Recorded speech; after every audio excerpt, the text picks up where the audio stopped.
So this is what your phoneme fluency finder will look like. It covers blending and segmenting, comparing and contrasting phonemes, and phoneme substitution.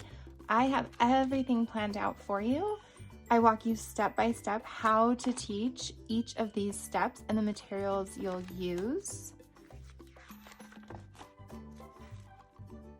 Okay, so first up is blending phonemes.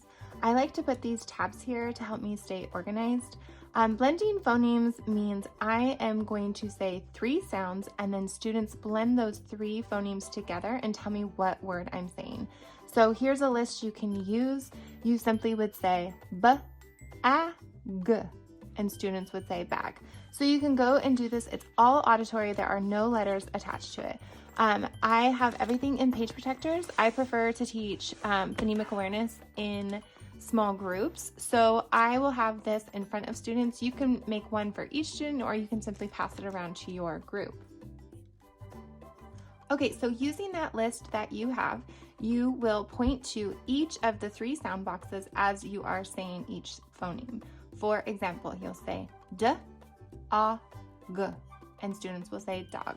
Another piece of scaffolding you can give your students is I will put 3 pictures next to them and I will make sure they know what each of the pictures is. And then I would say something like a, p. And then with this picture support, students will tell you what word you are saying. Okay, next up is segmenting. Segmenting, you will teach this after students are fluent with blending sounds. Now we go back and take a word and the students are going to chop up the word into the 3 sounds. I have segmenting maps and they are organized by short vowel. And then I also have quite a few pages of mixed vowel review. Once students take a word, and let's do web. So we'll put our finger on each sound. When they say it, they're going to touch one box. For example, w, e, b. And we go through the whole list. And once students are pretty fluent with this, we really work on identifying first, middle, and last sounds. So for the word rib, I will say, okay, let's segment the word rib, I, b. And then I'll ask students, okay, what is the first sound in rib? And they'll be able to say First sounds are the easiest for students to identify. The next easiest for students to identify is the final sounds in words. So I'll say, what was the final sound in rib? And they should say b. And then we go back and do middle sounds and I'll say, what is the middle sound in rib? And they should say I.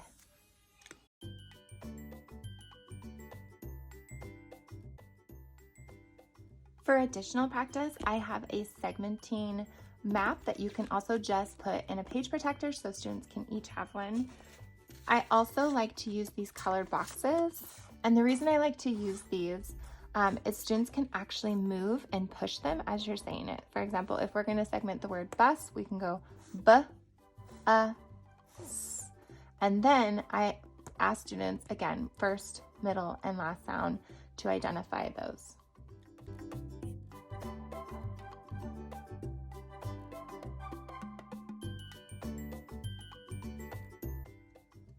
Okay, so now that we have done blending and segmenting, our next step in our phoneme fluency is comparing and contrasting phonemes. This means that if I put 3 pictures in front of students, we will segment the words and then I will ask them, okay, for pig, mug, and map, which 2 pictures have the same first sound? And I will point to the green box. Students should be able to tell me that mug and map have the same first sound, mm. And again, we're not focusing on letters right now, we're just focusing on the sounds in each of the words. So we start with first sounds, then we move to last sounds, and then finally, we will move to the middle sounds. Middle sounds are the hardest for students to differentiate. To make it easy for you, I have this list of comparing first phonemes. So for the initial sound b, I've put all of the words in this folder that start with b. So you can do this orally, quickly warm up with some of these, and it's also a good reference point for you. I absolutely love these matching first sound maps. Everything is planned for you. You simply have to put them in page protectors and then they are ready to go for your instruction. So the directions say segment each word, which 2 pictures have the same first sound. So I put 3 pictures on the page. Students will segment each word And then they should be able to tell you which two pictures have the same first sound. And they would say fan and fix have the same first sound. And you go through, there is 15 mats for identifying first sounds, and then we move on to last sounds. This is set up exactly the same as I set up comparing first phonemes. So for final phonemes, I have listed all the words for you here, so you have a quick reference that you can warm up with. And then we turn to our mats. And what's wonderful about this is that students know the routine. You don't have to give directions. You can just get straight to work.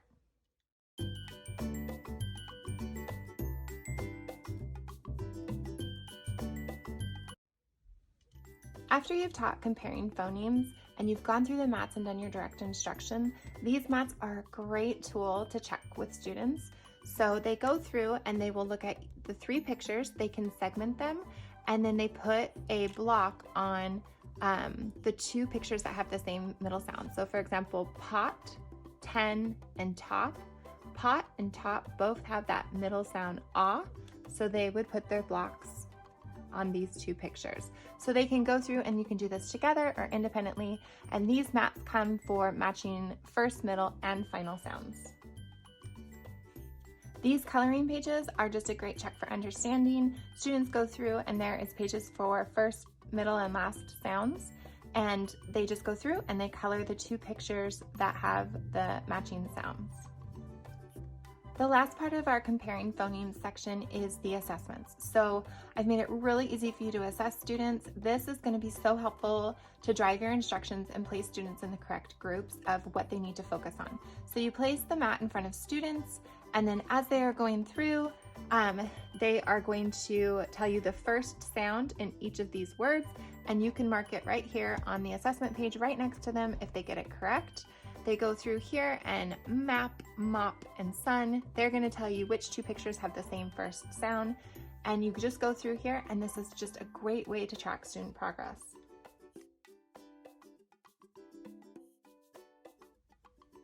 Okay, the last part of your phoneme fluency binder is the substituting phonemes section.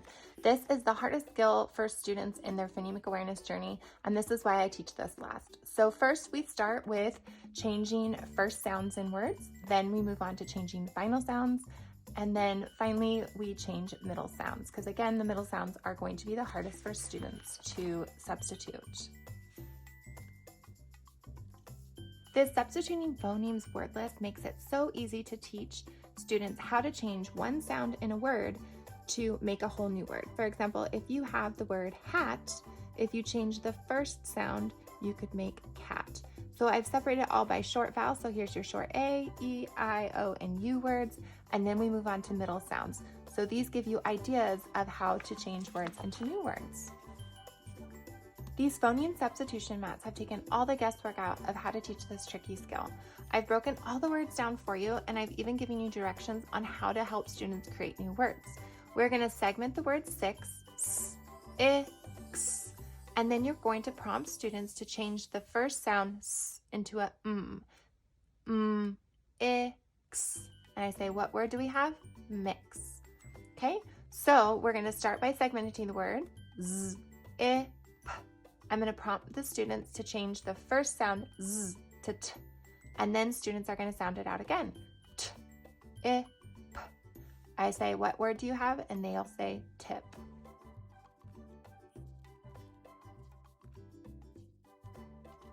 Once students are confident with substituting first sounds, then we move on to final sounds. These stars are very helpful to show students which sound we're focusing on changing.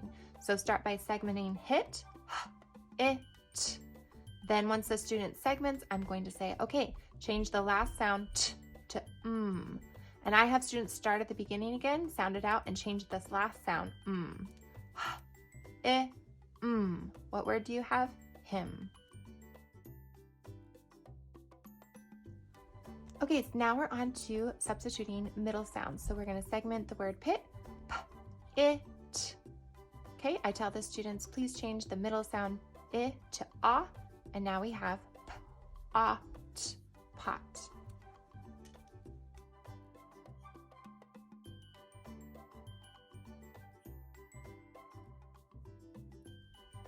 Once students are confident with changing phonemes, this is a fun game you can play. So if we have the word bus, b, s, and I'll tell the students, okay, if I change the final sound to d, what word do I get? And they would put their block on bud. Another fun game we play is if I change the word pig to pin, which sound did you change? Students will put their block here. Hat, bat. Which sound did you change? We changed the first sound. Fin to fan. Which sound did you change? We changed the middle sound. Here is a quick and easy review for phoneme substitution.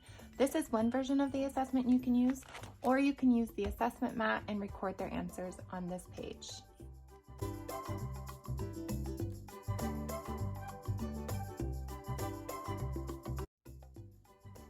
True phonemic awareness does not include attaching letters to sounds. However, you may have some students who are ready for this step, so I have included a few additional activities that do include phoneme substitution using letters.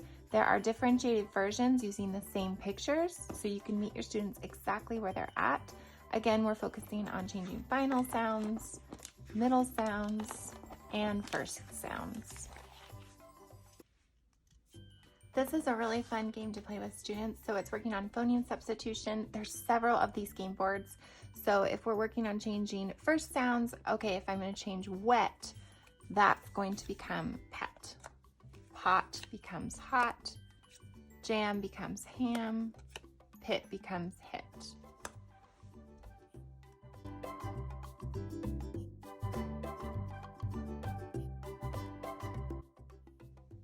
I also include several of these mats, again, all focusing on changing different phonemes.